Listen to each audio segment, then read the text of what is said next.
My name is Logan Manford, founder of BLōFISH Clothing. We are a clothing company known not only for our amazing clothing, but also for our even more amazing message, all for all. This is not your normal podcast. No celebrities, sports, or money.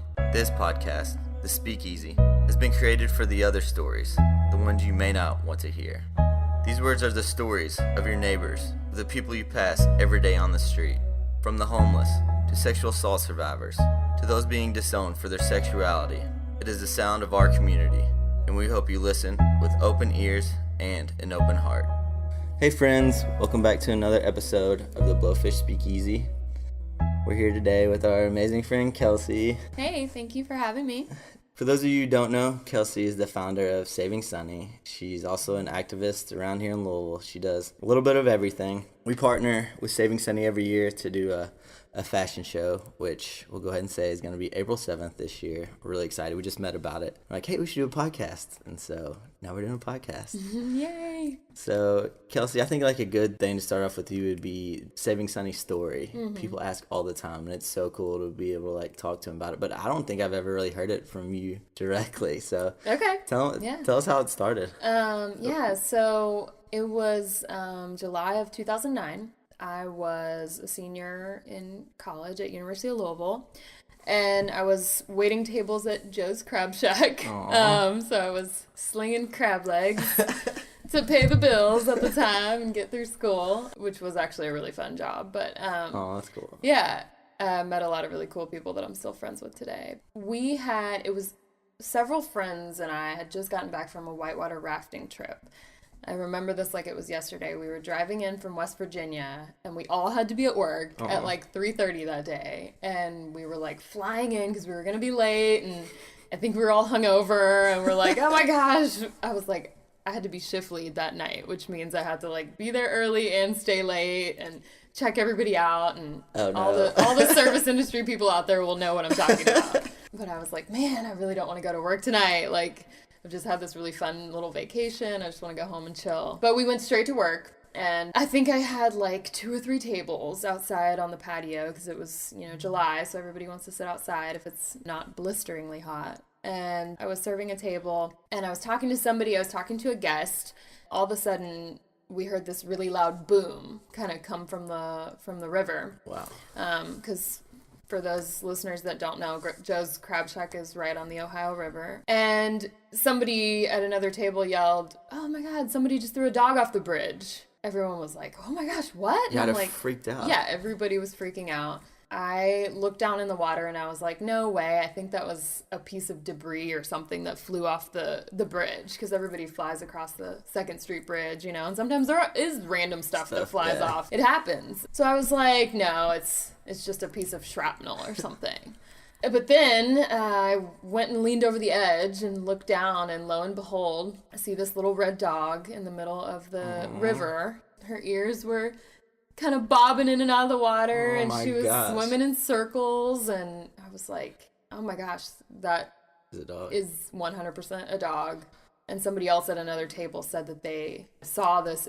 Turned out to be a white Chevy Malibu pull over on the side of the bridge about halfway across from Kentucky to Indiana and throw this sweet little red dog 8 stories, 80 feet off of the 2nd Street Bridge. And there have been many people that have not survived that fall. Yeah, so that's definitely a treacherous life and death situation. Yeah.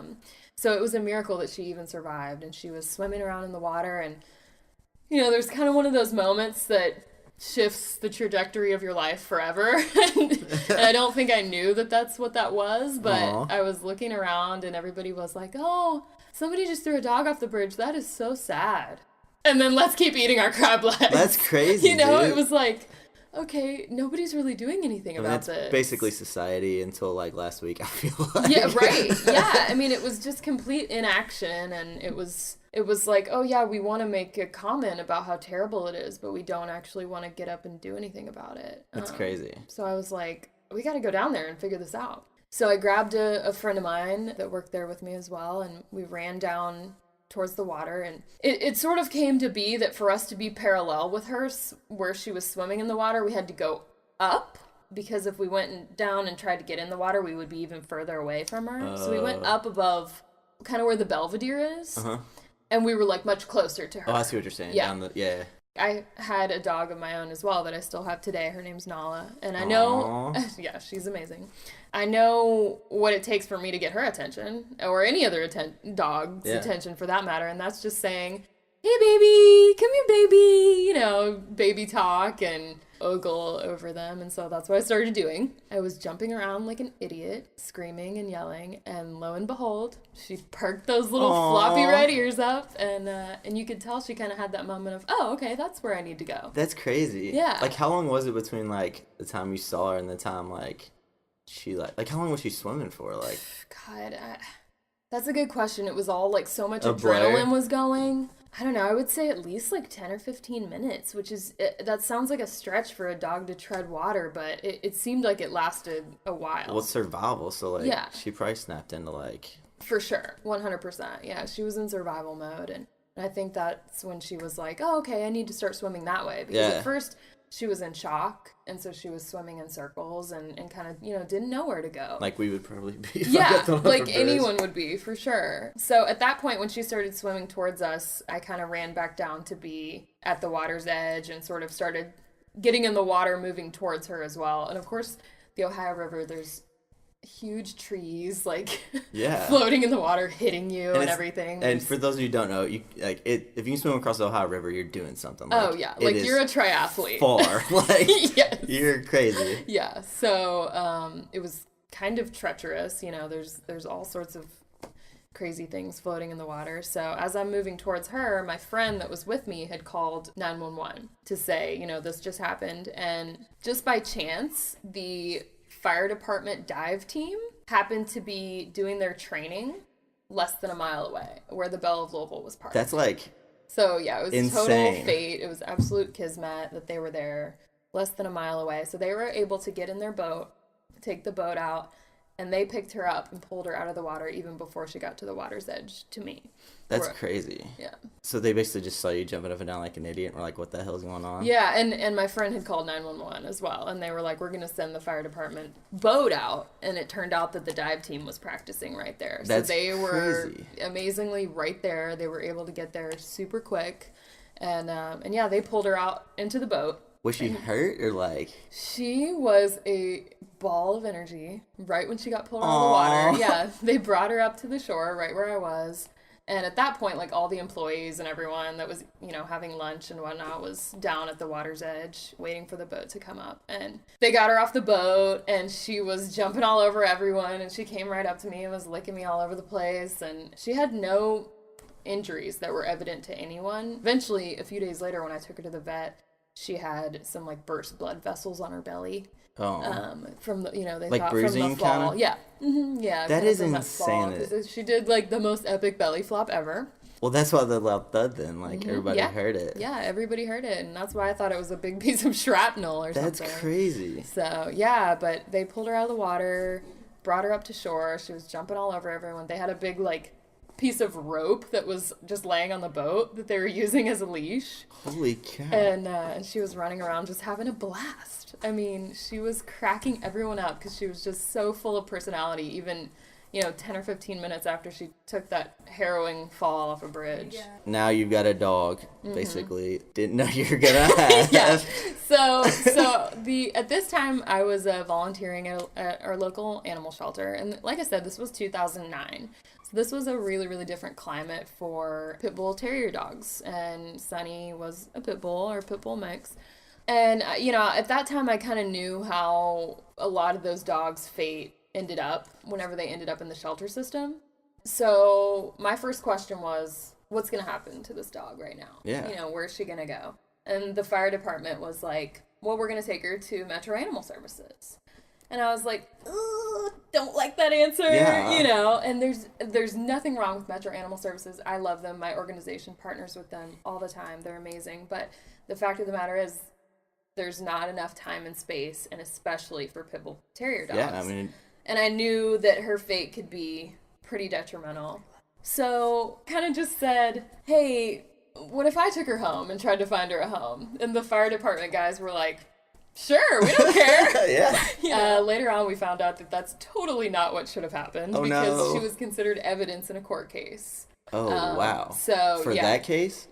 Yeah. Technically, because animals in the state of Kentucky are not considered living, breathing beings, they're considered property.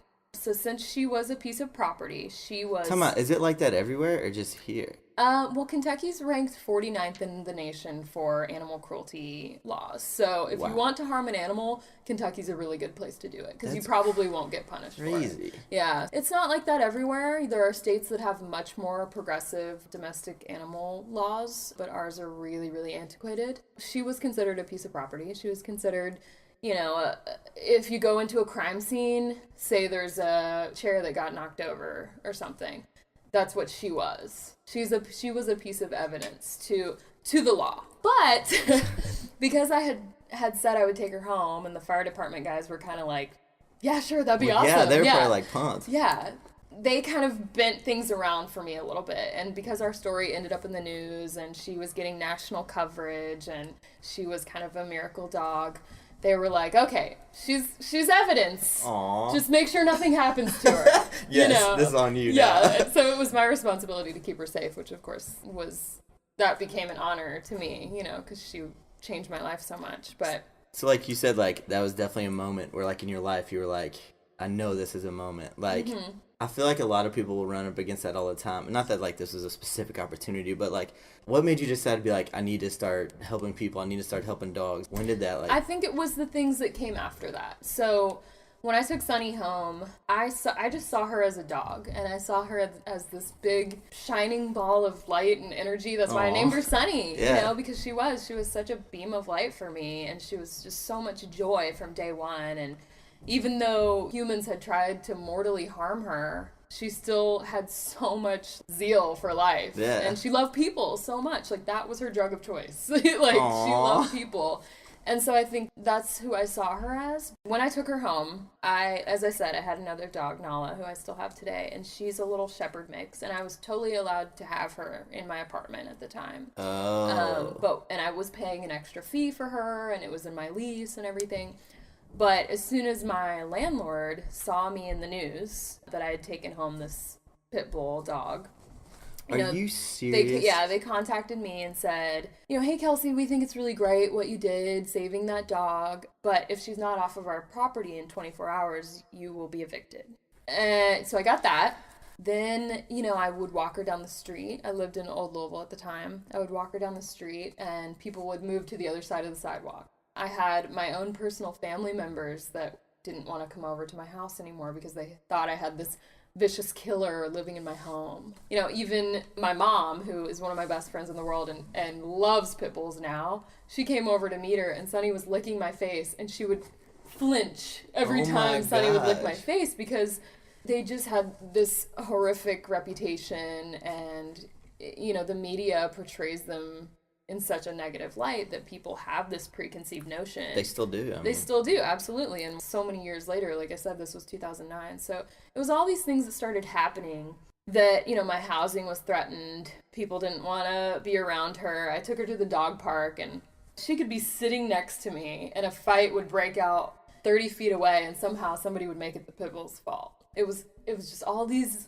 kind of she was so actions. When I met her, she was like just loving. Like, yeah, I can't 100%. Even imagine how somebody could That's how she's always been, yeah. That's and crazy. it's because they're maligned by the way that they look. It's their physical appearance, and people have had this kind of drilled into their heads. It was in the 70s, it was Rottweilers. In the 80s, it was Dobermans, then it was German Shepherds. Now it's Pit Bull Terriers and the like, which, I think that's important. People, I think they forget that part about it. It's like, this is not the first breed that anybody's spoke out against. No. Yeah, I mean, if you look at insurance companies, landlords, all these different breed discriminatory legislation, which there are actual laws in different communities all over the nation, two of the most prominent being Miami and Denver, where people aren't allowed to own pit bulls. That's crazy. And they will be exterminated if you have one, which is, it's just crazy. So they literally just take the dog and kill it. Yeah, and there was a huge, huge ordeal in Denver in, I want to say 98,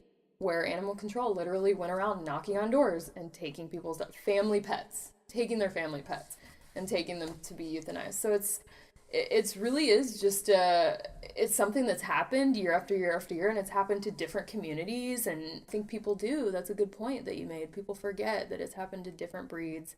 It happens to different communities that are victims of oppression. It's true. And there's definitely, some relationships between these communities, which we can talk about that later with my own personal activism. And why we connect so much, honestly, with BLōFISH. I mean, our message, obviously, all for all. And I mean, animals play a huge part in that, too. I mean, everybody knows all for all, what kind of means to BLōFISH and how we think everyone should have the same chance and stuff like that. And it's cool.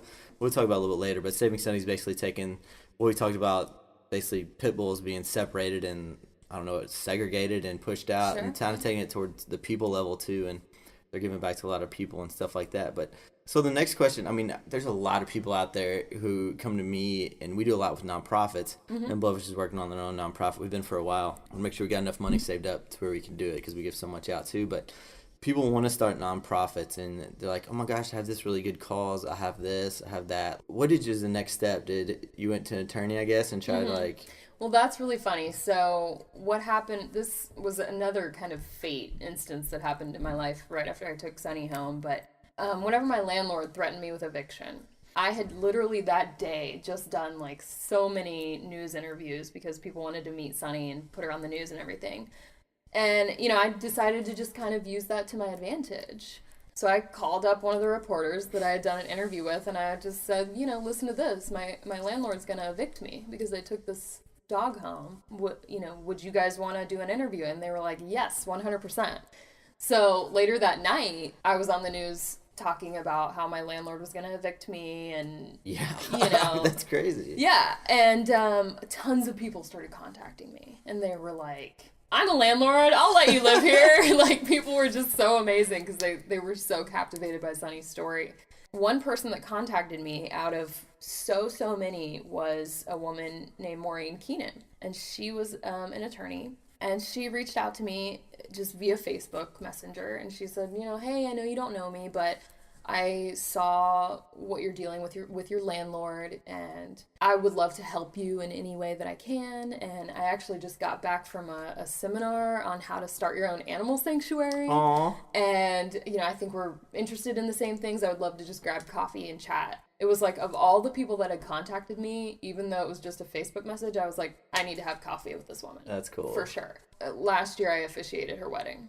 That's so awesome. We ended up founding Saving Sunny together. That's so crazy. By this time, my landlord backed off and was like, okay, crazy. You can have it. We get it. That's cool. It's important, though, because we talk about all the time. On here, and we've talked sexual assault survivors, anybody who's listened to us before, and a lot of things we talk about is you think that you're the only one, like, fighting for this thing. We do it all the time, and we're like, but almost all the time, if you put it out there, somebody's going to have the same experience you've had, or be willing to help you with whatever you're going through right now. It's kind of, I don't know, it's just you put yourself out there and you're willing to fight for it, and then people came to help you. Like, it's kind of cool. And I think it's important to use your power, and that was something I found power in at the moment. And I was like, you know what? No, this dog is more important to me. This whole situation is more important to me than a material thing, which is an apartment. I can find a new apartment. I'm never going to find another Sunny. Yeah, that's so cool. So, and it turned out that we ended up living there for another 2 years. So, Aww, that's so neat. So it worked out. But yeah, as far as starting your own nonprofit goes, I was lucky enough to have my co-founder be an attorney. That's cool. So she had a lot of skill as far as that goes, and really understood the jargon and knew what to do. I was 21 at the time. Oh my gosh. So I was a kid, and I totally didn't know what I was doing. That's cool. But I knew that there needed to be a change in the dynamic. First, it was dogs in our community, but now it's shifted into dogs and their owners. And, people that can just relate to having a relationship with a pet in any way, shape, or form.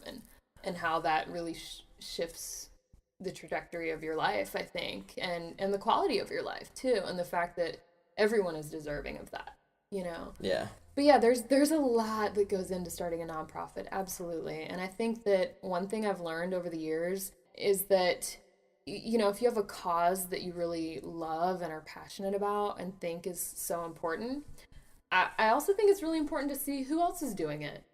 It's a good idea. You know, is there anybody else in my community or beyond that's maybe already has a platform that I can join? That's a good idea. You know, because I see so many people, I see so many different groups wanting to come in and say, well, I want to start my own pit bull rescue or whatever, and it's like, that's amazing, and it's so commendable, and it's wonderful, but it's also like, why don't you just come join us? Because we're already doing it, I think we're doing pretty good, you know? That's a great point, though, because, I mean, when we started BLōFISH and giving back 10% of sales to charity, that's what we want to do, is basically empower groups like Saving Sunny, because you all know what you're doing. And then people are already buying clothing at different places. We want to make cooler stuff than American Eagle and Abercrombie, cough, cough. But you might as well spend your money with us, because we're going to empower people who do know what the heck they're doing with the money, like you all at Saving Sunny and Vet Charities, kind of empower those people instead of just doing our own thing and kind of, I don't know, chasing around trying to learn like two different things. But that's a very good point, because I mean, there's all kinds of organizations everywhere, and if you're passionate about something, and even if you want to go there and volunteer and help out, then maybe you'll get some experience and learn how they started their nonprofit, and then maybe that'll help you start yours in the future. So I think that's a great point. Just getting involved and volunteer in some way, and just see where that takes you. That's cool. You know? That's a good idea. And it doesn't have to be animal rescue. I mean, we get messages all the time asking about other podcasts, our old podcasts, and like how we do this, how we do that, and basically reach out. And there might not be anything out there, but do what Kelsey did and kind of put it out there, and hopefully get a group of people that are passionate about it too, and take the And I next think step. that's, you know, there's something to be said about that, because when we founded Saving Sunny, and it was January of 2010, you know, there wasn't anyone in our community helping. Well, I like to call them blockhead dogs, because they're not all technically pit bulls, but they do mostly have that big old head. So there wasn't anyone else in our community doing that. So if you do find that with your calling, then I say go for it. Yeah, that's cool. So I guess we talk about a little bit how Saving Sunny's grown, and obviously started with one puppy, and then how it went from one dog to helping, I guess, activism and stuff that you've done today. How did it go from one dog to, how many do y'all have, like, in and out all the time now? You know, we tried to keep our foster program under, like, 8 dogs. Yeah, that's awesome. Yeah, which seems pretty low. And there's been times, you know, years ago where we've had 20 to 30 dogs, maybe even 40 dogs in our program. Yeah. And they're all in foster care. We've always done foster care. We don't have a physical shelter location, and that's for a reason. It's because we want our dogs to be in foster care before they get adopted. Yeah, talk a little bit about the model. So somebody, like, how does a dog get in your system, and then how's the process work usually? So there's kind of 2 really different facets of our organization, but they both connect in a big way. So the one side of it is the rescue and foster program. So on that side of it, we will take dogs from the shelter system. Shelters do have to euthanize for time and space. So there are so many, like, perfectly healthy, wonderful adoptable dogs that sometimes don't make it out of the shelter system just because there's not enough room and there's not enough time. So we can take some of those dogs, put them in our foster program, and free up space at the shelter so that they are not euthanizing more adoptable pets. That's awesome. And Louisville Metro Animal Services has done an amazing job of collaborating with organizations like mine to make sure that that's not happening. Yeah. And their numbers are really, really amazing this year, and I think that's in huge part to all the different resources our community is offering. Which seems very difficult to do, considering they don't have any funding, it sounds like. Right, yeah. I mean, it's a municipal shelter. In Kentucky, like, we Yeah, already talked about the laws being, like, horrible. I mean, that's kind of impressive to do what they're doing. absolutely. that Yeah, way. it takes a lot of creative thinking, a lot of volunteers, and yeah, it's 100% government funded. Louisville Metro Animal Services is not a 501c3 nonprofit like me. They Yep. can't just go out and apply for certain grants because they don't qualify for them. You know, they are a municipal government-funded organization. Yeah. So that's one thing that people should understand. They're not the Humane Society. The Humane Society is something completely different. That's a private shelter. That's a private institution. So those are 2 different things. They're both so valuable in our community and so beneficial, but it is important for people to understand what that means. So there's a private shelter like the Humane Society. There's Louisville Metro Animal Services, which is our municipal city shelter. And then there are different nonprofits like mine that assist those shelters. That's cool. I mean, that model could honestly be taken to other things. People are like, the government should do this, the government should do that. And you have to realize the government only has so many resources. Sure. Planned Parenthood, stuff like that. Like, it's tough. And I mean, that's not an apples to apples comparison. But Right. there's ways to help out these government organizations outside of that. Absolutely. To And it supplement doesn't mean they're the villain either. You know, they are doing everything that they can with the resources that they're given by our budget. Yeah. You know, the budget that they are handed. So yeah, that's one side of it, is that we take dogs from the shelter system, we place them in our foster homes, make sure it's a right fit, and then find them their forever adoptive home from there. Which I imagine, I don't know what else to call it, like keeping rate, conversion rate, like that people probably end up keeping a lot more dogs going through that system than it would be the other way. Yeah, absolutely, because we're able to really properly match them, because like I said, we want them to be in those foster homes long enough for us to get to know them, for us to help train them, for us to make sure we understand what their needs are. You know, sometimes there are dogs that are not going to succeed in a home with a baby or a cat or whatever. So we just need to make sure that home is going to be the right place. So that's a really great thing that our foster program can do. And that's another reason why we like to keep our numbers really low, so that our fosters are of a great caliber. They know what they're doing. If they don't, then we can cultivate them and teach them. It's true. It's kind of like, I mean, going back to people, almost like the homeless community, like you can try to help 100 people, but if you don't have the resources to put them through what you need to, you might be better off helping 2 or 3 and going through the whole thing with them. And y'all do a really good job of that. Like, even when you like post about like a pup, like this pup's good with this pup's good with that, and like it's cool to see, you know, people when they have Saving Sunny dogs, because like the dogs are awesome, they love their puppies. Like, that's so great it's like to hear. y'all are like a matchmaker, like y'all are really good matchmakers, you know what I mean? Like, that's we are what definitely doing matchmaking. Yeah. That's a great word for it, and we put a lot into that. And one thing that's really cool about adopting a dog from us is that you get free behavior assistance for the entirety of that dog's life. Oh, that's cool. I didn't know that. So yeah, so say 5 years from now, down the road, you adopt a dog now. 5 years down the road, you hit us up and say, listen, my dog's getting in fights at the dog park. What's going on? Yeah. Somebody's deployed to you immediately. That's awesome. So yeah, that's a really cool thing. There's lots of benefits to it. And yeah, we really get to know these dogs in our foster program and understand what they need and understand what kind of adoptive home they might succeed in. So that's kind of one aspect of it, and we have really great shelter partners. And the other side of it is that in 2014, 4 years after we were founded, we had been doing all the shelter work for a while. We kind of realized that we were never going to be able to pull enough dogs from the shelter to end shelter deaths. Yeah. Like, we're not going to be able to take all of those dogs and rehome them. Like, that's just not feasible. It was almost like we kind of had this moment where we were like, we're plugging the hole at the wrong end of the ship here.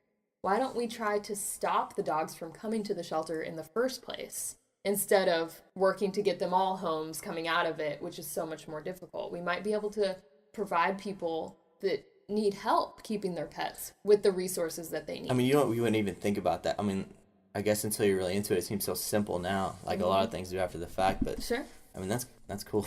Yeah, it's an aspect of compassion and community outreach, and I think that there are a lot of people in the animal welfare community and that do, you know, dog rescue and whatnot, that kind of feel like, well, I do this because I hate people. I want to work with dogs, you know? And it's like, that's not how we feel. We feel like to be able to help the dogs in our community, we have to have compassion for their owners too. Yeah.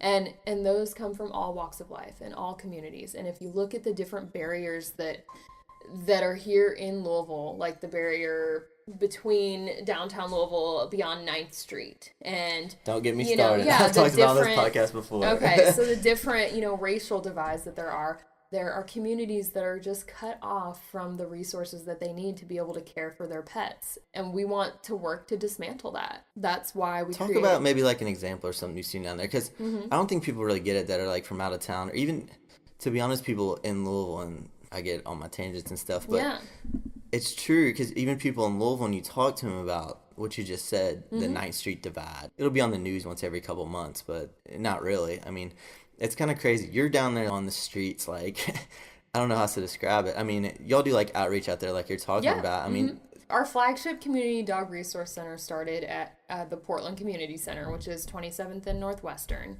So it's in the neighborhood of Portland in West Louisville. And I have one really good example of this. There was a woman, and she's still a friend of mine today, and her name is Marshall. And she lived on St. Cecilia, which is on like 25th and Bank, I think, is the intersection. And she's this amazing woman, and she rescued this Chihuahua. This little Chihuahua was actually hiding under vehicles parked on her street for like over a week. And she was trying to lure this little chihuahua out. It was like 2 winters ago. And he would not come out for anything. And he actually bit her twice. Oh, wow. When she was trying to get him to come out because it was freezing out. How did he eat? Did she give him food? Raining. She was leaving him food and water. And she finally eventually got him to trust her and lured her in. And this woman, at the time, she's now in remission, but at the time she was suffering from stomach cancer. Holy cow. She also had, which she still does, had custody of her 3 elementary age grandchildren because her daughter is extremely mentally ill and was unable to care for them. And she was trying to put herself through culinary school at age like 48. That's nuts. And doesn't have a car. And there's only one vet clinic within a 40-block radius of downtown Louisville. So she would have to walk there. Are you serious? Yep. There's one. It's called West End Vet.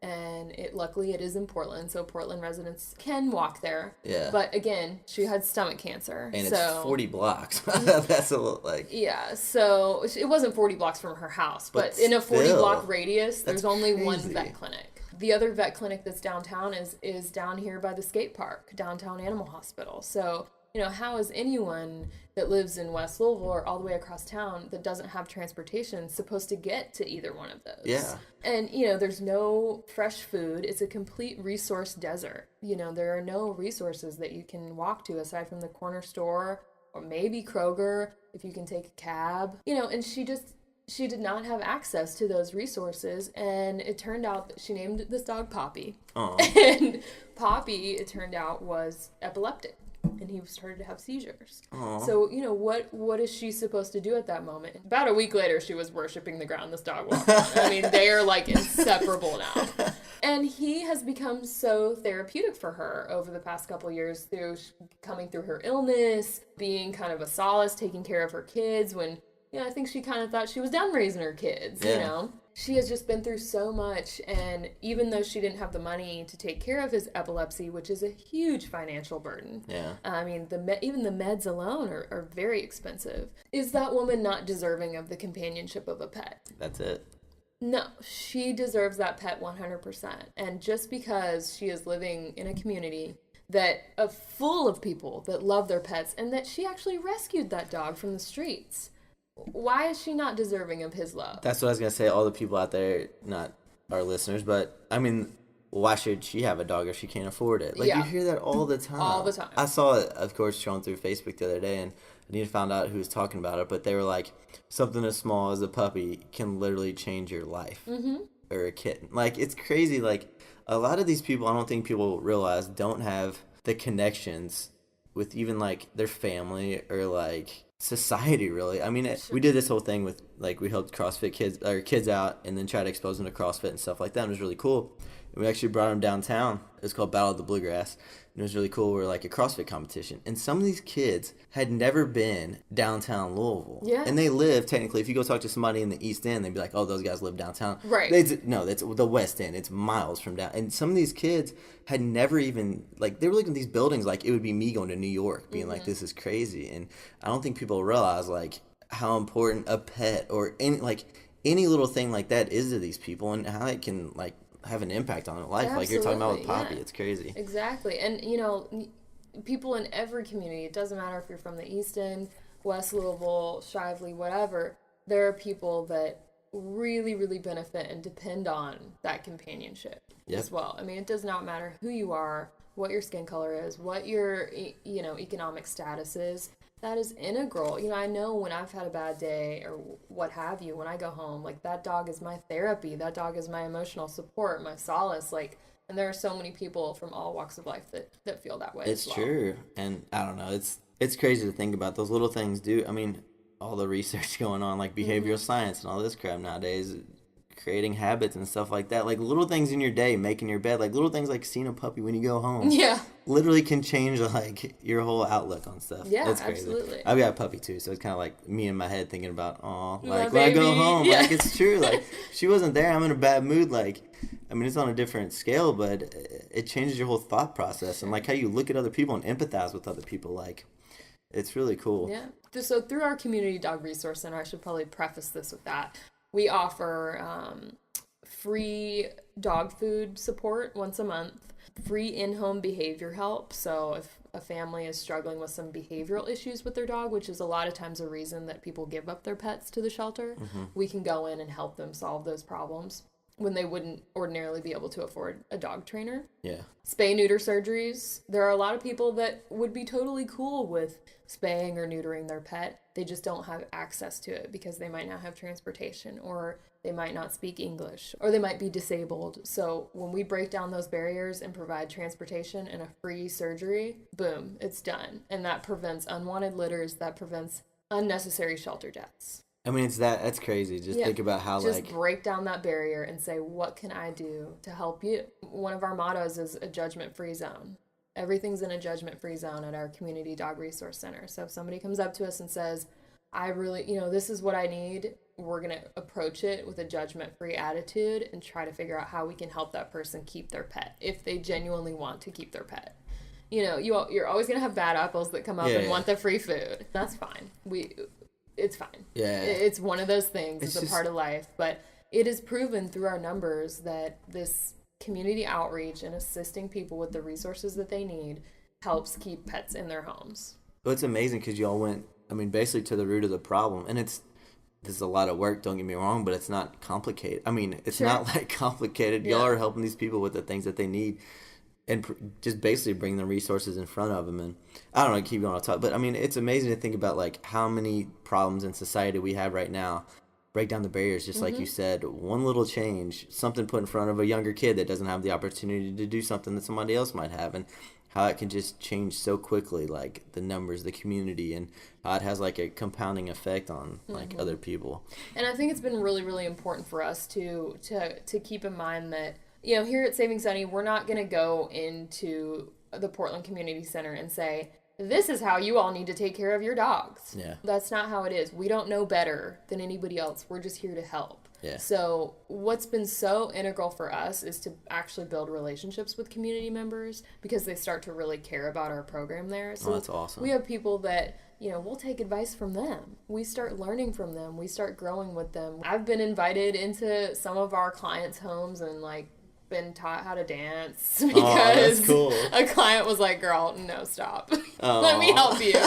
And made dinner for us, and they're just genuinely amazing, wonderful people. And it's not, I hate to use this term, but we're not going in as white saviors. We're not we're here to save all the dogs here.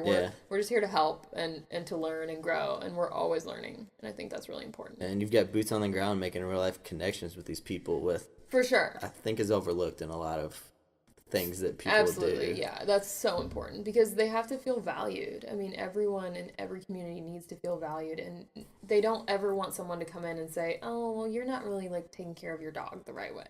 Yeah. That's just not cool. I don't want someone coming into my house and telling me that if they have more money than me or if they're of a different social status than me. That's not fair. That's a good point.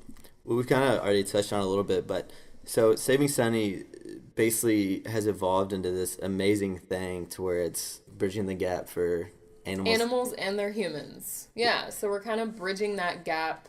Our former motto was bridging the gap for abused animals. And the reason we changed that is because the animals that we're working with aren't always abused. Yeah. Sometimes we're working with, for example, spoiled Poppy that sleeps in the bed with Marshall. Ever since he got rescued, that dog has not known a hard day in his life. We are working with abused animals in some cases, but in other cases, they are spoiled rotten, and their owners or their quote-unquote parents just need a helping hand from time to time. Yeah. So we're working on bridging that gap in our community and dismantling preconceived notions and blanket stereotypes that are placed on specific underserved communities in Louisville. It's cool how, you basically connected the dots from what's happened with the breed of the pit bull, and oh my gosh, it's happening to people too. The exact same thing. It's troubling to once you put it in those terms, it's like, oh my gosh, it's you just see it. I don't know. Well, I think even a good example of us kind of figuring that out and making mistakes to do it was when we first opened our CDRC, which is the Community Dog Resource Center. It was May of 2014. it was our first day in Portland, and we had people, lining up down the street for free resources because we had advertised it for a couple weeks. And all of my Saving Sunny cohorts and I were checking people in and doing all the things we needed to do to keep the appropriate data and all that good stuff. And there were times when I looked around and, was like, that person doesn't need to have a dog. And, oh, this person showed up reeking of booze. Or, oh my God, this person said they were going to breed their dog. I'm not going to give them any dog food. And then we all had this moment where we were like, look, we've been screaming at the top of our lungs for 4 years, stop judging our dogs. And here we are judging the people of this community that we're trying to help. Nope, that's not going to work. And that's where the judgment-free zone was born. That's because so cool. We were doing the exact same thing we wanted people to stop doing to our dogs. Yeah. So it's like, you got to do it with everybody. It's true. It's important to, y'all could, because a lot of people would, it takes a matter of, self-reflection and to not admit that you're wrong. But I talk about it all the time, when I'm talking to people, I'm not perfect. What we went with BLōFISH in our message is perfect. Humans can't be perfect, but it's the self-reflection that you're talking about, that thought that comes to your head, oh my gosh, I can't believe, and then just stop that thought and be like, you don't really know what's going on, and to be able to take yourself out of that perspective and really just be like, no, I'm going to help this person in this moment, or you don't have to help them, just be considerate, or think about them as a human in that moment. It goes a long, long way. And honestly, the more, we do stuff with outreach with BLōFISH and stuff like that, I catch myself over, and it can be small things why won't they just shut up? And then you're you're thinking about it, well, there's a reason they're talking so much, or there's a reason, I don't know, little things like that, that just all of us can be a little bit more compassionate, a little bit more considerate to help us come together. And absolutely. I mean, compassion is at the root of it all. It's true. So it's kind of cool. I don't know if you want to talk a little bit about your other activism and stuff like that. So for those of you who don't know, Kelsey, and maybe talk about this too, I don't know if Saving Sunday sparked this in you or something, but Kelsey's very active in the community now with a little bit of everything, and it's cool to see, because not everybody might not agree with her views, or they might not agree with anybody's views, but to really get out there and be passionate and think through it, and I don't know, almost be inspired. You inspire me, seeing you going and doing stuff. It's really cool, because sometimes you're sitting at home on your butt and you're complaining about something, and then all of a sudden you're oh, well, she's out there doing what she believes in. Screw it, let's do that. So talk about maybe some of the other causes and stuff that you've been in the community, if you want to. I'd love to. I have definitely gotten more involved in the community. I don't know if I would call myself an activist, but I do like to stay active in social justice. I don't know if I'm worthy of that title, because there are so many amazing activists in our community that I look up to, that I think are just absolutely incredible, and they're mostly women of color, and they really help show the way for us little That's cool. white girls that are just trying to do the right thing. So no, I'm incredibly passionate about reproductive rights. I'm a huge Planned Parenthood supporter. I'm a huge Black Lives Matter supporter. I've marched with Black Lives Matter several times in our community. After Philando Castile was murdered last year, that was a huge march that I was involved in. And then this year after Charlottesville, when we marched 7 miles from the Carl Braden Center in West Louisville all the way to Grinstead Drive. That's awesome. Yeah. I mean, that's a lot of people, wasn't it? It was huge, and it was a really, really poignant moment, I think, in our community, because the police created a blockade whenever we were trying to enter the Highlands from Broadway. For those of you not from Louisville, this kind of sums up what we talk about on here. Go ahead. Yeah, so it's a clear racial divide. So as long as we were kind of marching and stopping traffic in a predominantly Black community, they didn't really care, and they were fine with it. But as soon as we were trying to enter the Highlands, which is a more white community, it is diverse, but more white and more affluent. As soon as we were trying to march there, they created a police barrier with weapons and batons, and, said that anyone that continued marching on the street would be arrested. And we ended up forming a body blockade, and it was one of the most emotionally charged moments of my life, I would say. I think that at that moment, I realized that is how it feels to walk on the street as a person of color every day, because you feel threatened by the police, and you feel threatened by your own existence, and other people do. Yeah. And I think Saving Sunny did spark a lot of the fire within me to get more active, get more involved, because you know, I felt like my dog was a victim of oppression, but she's a dog. There are people that are literally risking their lives every day just by being who they are and who they were born as. And that's the relationship we were talking about earlier with all these different communities. And we want to be clear too, like, it's not, we don't like the police. Because, like, if you have these conversations all the time, it's like, a lot of times this isn't coming from the police themselves. They have to do what they're told most of the time too. And there's 99.9% of police are amazing people, so like they get orders from people too. It's not like we don't like, you can get into that whole debate stuff too across the country, but it's not like we don't like police. It's just the way that it's more of a broad thing in Louisville that it's kind of upsetting, and something like that really where you can see where the line is drawn. I mean, you literally can take a map. I mean, Courier Journal's done stories on it all the time. You can literally take a line on a map and draw it and kind of separate these communities, and it's a huge problem. The thing that's so inspiring is like that moment is really important to this community. I mean, that was all over the place, all over the news, like all over everywhere, and it's kind of like a thing. It's almost like the shootings and stuff that's been going on here recently when the kids spoke up and stuff. It's almost like, oh, we can't do anything about that. We can't do anything about. But at a certain point, the moment comes where like there's a tipping point where it's, oh, we really are making a difference. Like, this is where a change is coming. And it might take pissing some people off. It might take standing up when you might be scared or something like that. But that's really how, like, change comes in. And that's, like I said, I admire, like, people out there, oh, well, I don't agree with this. I don't agree with that. Well, that's fine. But, like, if you're about something and you really believe it true to your heart that it helps people and gives back and stuff like that, like, don't just sit on your butt at home and not do anything. Get out there and really, like, speak your mind and try to, like, influence other people and get other people fired up about it. And it's just cool to see you doing that. Like, thank you so much. Like and like you said, if you disagree with me or my views, like, I am happy to talk with you about it all day, as long as your opinion is not rooted in the oppression of me or my friends, you know. That's it. I'm a proud bisexual woman. I'm the member of the LGBTQ community. It's something I'm very passionate about as well, which I failed to mention. As long as your beliefs aren't rooted in my oppression, then I will absolutely talk to you about it all day. I'm all about calm, cavalier discussion with anyone that wants to talk about anything. And I'm always learning. There are things that I'm learning every single day from other, like, activists in our community I'm doing that I'm like, oh my gosh, I had no idea. Like, one good example is last year when I went to the Women's March.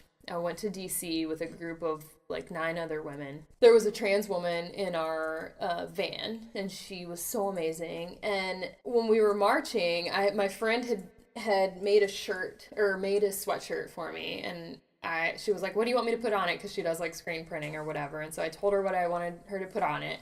And it was a big picture of a uterus. Oh, my God. And it said, no uterus, no opinion. Yeah. You know? And then as I was marching in the streets of D.C. and having this incredible, powerful day with 2 million other people, you know, I was marching next to a young trans woman who did not have a uterus. Yep. Why is she not entitled to have an opinion about her own reproductive rights? So as long as I'm learning things like that every day, I'm allowed to make mistakes. It's we all so are. important. But you just have to be able to learn and grow. And that's why I'm like, oh, I don't know if I would call myself an activist, because there are people that are just teaching me things every day. Yeah. But as long as I'm, like, getting out there and doing it, I don't know who I would be if I didn't try to do something to make the world a better place for someone else. It's so true, though. You know, it's like, I don't know how I would exist. That's why I have hope, though, because there's so many people out there that think like you, that don't get the attention that they deserve. For sure. For whatever reason. Money, most of the time, because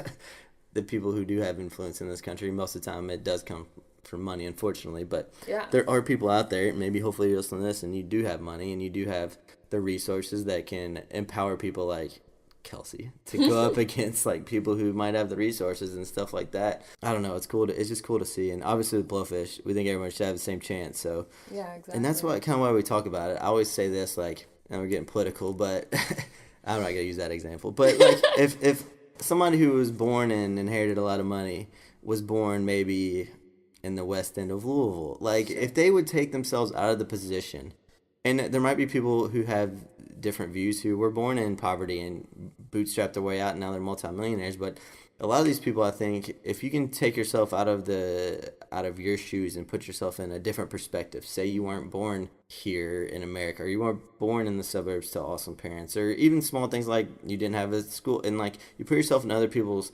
shoes and be like, oh my gosh, would I have turned out like I am today if I didn't have the opportunities I had? And Absolutely. To me, that's what it's all about, is to give everyone the same opportunity. And why aren't you a nonprofit at BLōFISH? Well, the main reason is because money has influence, and with money we can empower people like Kelsey at Saving Sunny. And our customers love to see it too, and it kind of feeds into the circle of, instead of giving it to these huge companies that just give it out in bonuses and stuff like that, we can empower troops on the ground like Kelsey. We can empower things like Derby City Consent to do amazing stuff with sexual assault, and other groups like that. You can make a change with your voice, and don't get me wrong, but money sure goes a long way in helping out too. Absolutely. I think that's a really good point. You know, there are times that maybe I've been in the spotlight, or my organization has, or what have you, and you know, I think a lot of that can have to do with my skin color. And one thing that we can be doing as, you know, allies and white people in this community is just continuing to pass the mic and shining the light on people of color, people that are victims of oppression. And, you know, if they don't have a seat at the table, then we need to make a bigger table, because So cool. Every single person needs to have a voice. And I think that passing that mic and saying, like, here, this is happening to you. Yep. What can we do to fix it? And just having an open ear and, again, being willing to learn is so, so important. Yeah, I don't know. Every time, we've been around for 3 or 4 years now, BLōFISH, but it's just cool, the partnership that we develop with Saving Sunny, and it's just cool to work with them all the time. And speaking of that, we have an awesome partnership with Play Louisville downtown. Every year for the past, this will be the 3rd year, we've done a fashion show, basically where we take our spring line of BLōFISH and kind of model it. But we team up with Saving Sunny because we don't want to do just a normal fashion show. Everything we do, we want to bring awareness. And honestly, it's cool. We take so awesome. rescues down the runway. It's cool because now, I talk, but like New York Fashion Week, this huge designer, like the last 2 years has taken dogs down the runway. And I'm like, you ain't got You're nothing like, we thought of that. We've been doing that for years. So it's kind of cool. But so we'd like to thank Play Louisville too for letting us host it there every single year. They're amazing, and a lot of the activism we've talked about here, about like putting your money where your mouth is, basically, and like empowering people, they do it day after day, absolutely, week after week, year after year, to help the nonprofits in this community in Louisville. And they're doing some of the stuff that we've talked about before. But our specific event this year, it's going to be on April 7th. We're pretty excited. We're going to team up with Derby City Consent. Avalon, the founder of that's been on here before.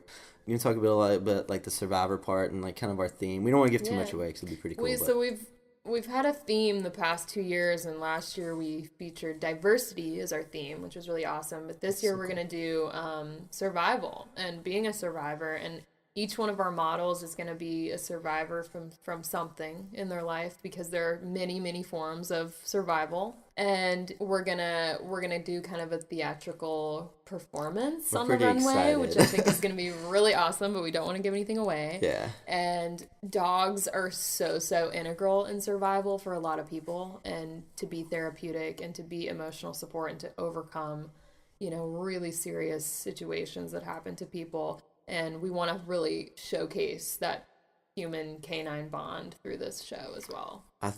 I mean, it's so cool. One, it's just so much fun for us to get together and organize it every year. It's so much fun. So teaming up with Derby City Consent this year, basically what she's done last year was a really powerful show where she's taken photography of, we talked about it a little bit, but if you haven't heard the podcast, photography of basically sexual assault survivors. And not that it's, the Me Too movement's going on full force right now. Right. When she started this, the Me Too movement was nothing. No, it was not at all. crickets. And she's been on this, talking about it for years. And I mean, honestly, it's kind of, there's been some stuff happen here in the community that probably wouldn't have happened unless Derby City Consent was founded and stuff like that. And we haven't given them too much money. We gave her a little bit of money to bring some awareness to it. And it's just kind of an example of how a little bit of money can go a long way.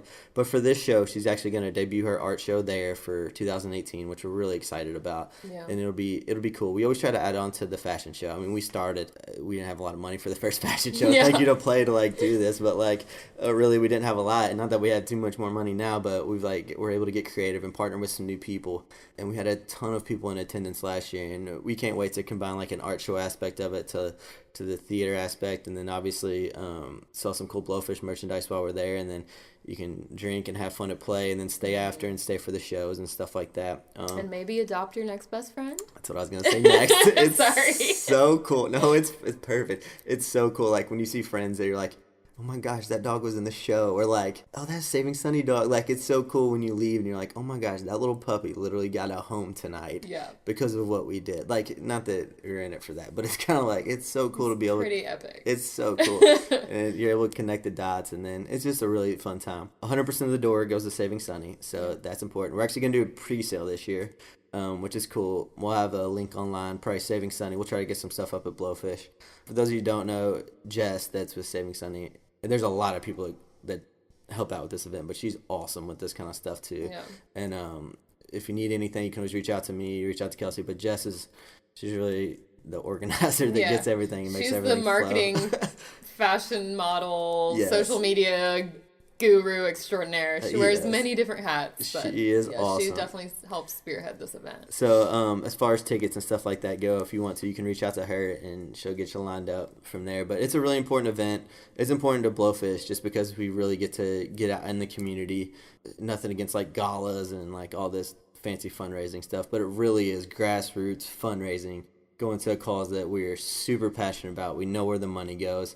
The people at the show know where the money goes. Yeah. You can see it in action. You can adopt a pet. It's just, it's really cool to be able to do it on the ground. We're always looking for sponsors too, so we want to raise as much money as possible. If anybody out there wants to sponsor, yes, please. Any of the big companies in Louisville, holla at us. We'll take it.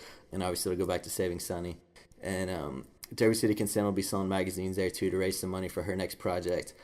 As far as that goes. But, well, thanks for coming today, Kels. Yeah, thank you so much for having me. Anything else you want to tell anybody? You good to go? I don't think so. Yeah, come out April 7th. Should be a great time. Yeah, April 7th.